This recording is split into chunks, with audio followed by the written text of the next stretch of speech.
waddan meesha uu ama ka burburo ama ka dhismo waa halkan aan maanta fadhino. waddan meesha uu sharaf ku yeesho ama uu ka sharaf dhaco waa halkan meesha fadhino maanta fadhino way. hadday meeshani sharfoon tahay oo dhisan tahay waddankaasi waa dhisan yahay. haddii ayna sharfoonayna waddankaasi ma sharfana. waddan ahaan buuna u sharfanayn, qof ahaan buuna u sharfanayn. marka meeshaan ka dunanay halkan way.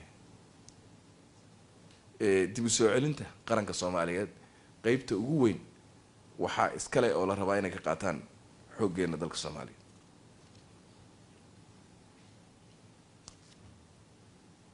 duruufahaas adag oo hay-ad waliba ku shaqeynaysa had la qabtaan oo aadka u adag, laakiin marxalad baynu maraynaa.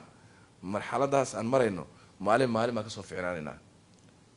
waxaa waaye shalay maantaan ka fiicannahay waa la hubaa. berrina waan kasii fiicnaanaynaa. meel aysan ka jirin hay-adaha dowladda markaad fiiriso duruufo aad u adag ma jirto. laakiin innaga focuska ugu weyn meeshaan saarayno oon xoogga saarayno oon wax walba isugu geynayno waa difaaca dalka iyo xoogga dalka Soomaaliyeed oo ah difaacayaashii koowaad ee dalka. waxaa la yidhahdaa salaad waliba say kuu qabato ayaa loo tukadaa. inagu waxaynu aan goosanay markaan nimid dalka inaan waxba la samayn karin, horumar haba yaraatay aan la samayn karin haddii aan al-shabaab aan dalka laga xoreyn oo dalkan nimankaas laga saarin. markaas keli ahaato ayay imaanaysaa waxaan doonayna dalkan inuu saan doonayna inuu dhaqaaqo, sharaftii inuu yeesho, ciidanku inuu dhismo, dhaqaalihii inuu dhismo, dalkan inuu xor noqdaa ka horeyso. horta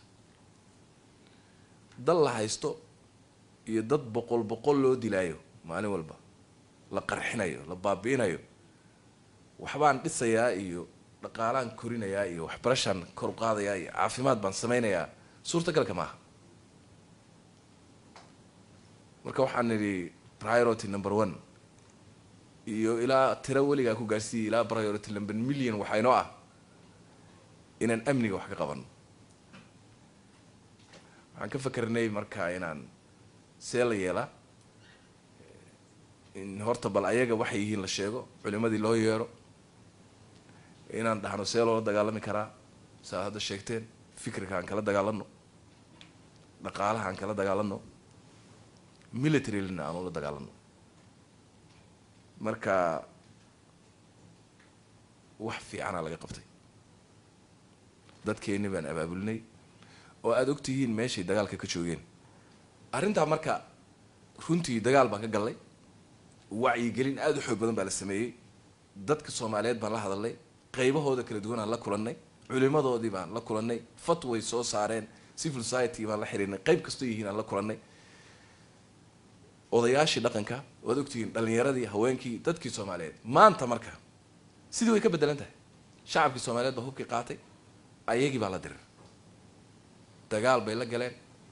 odayaashii ugu sharafta badnaa ayaa ku baxay, dhalinyaradii qiimaha badnayd baa ku baaba'ay, waa iska celiyeen, waa iska xoreeyeen. waad ogtihiin hiiraan wixii ka dhacayay waad ogtihiin, iyo sharafta iyo biladday ku qaateen iyo siday isooga dhiciyeen iyo meeshay saareen. dad shacaba siday ciidamada ula hawlgaleen. marka taasaa keentay inay ciidamadeena intay dhiiradaan oy maxaanku dhahaa ay dagaal galaan iyo shacabkooda iyagu isku milmaan inay si wada jir ah inay nimankii isooga xoreeyaan, isooga celiyaan, oo ay ka saaraan dhulkii hadda la tirinayay ee faraha badnaa iyo magaalooyinkii hadda la tirinayay ee faraha badnaa in la xoreeyo. saasay ku timi. haddaan shacabku aysan ka garab dagaalami lahayn, oysan taageeri lahayn, ciidamadu ma dhaqaaqeenba, maba dhaqaaqi karinba. ciidan kastana waa sidaas. ciidan keligii iska socda ma jiro. ummad dagaal gashaa jire, ciidan dagaal gala ma jiro. ummaddu waa inay dagaal gasho, shacabku waa inuu dagaalka galaa. marka dagaalkaas runtii guulo waaweyn ayaa laga soo hoyey oo aada u fiican. waxaan diyaar u nahay insha allah oon ka shaqeynaynaa habeenay maalinba u taagannahay in awoodaheenii ciidan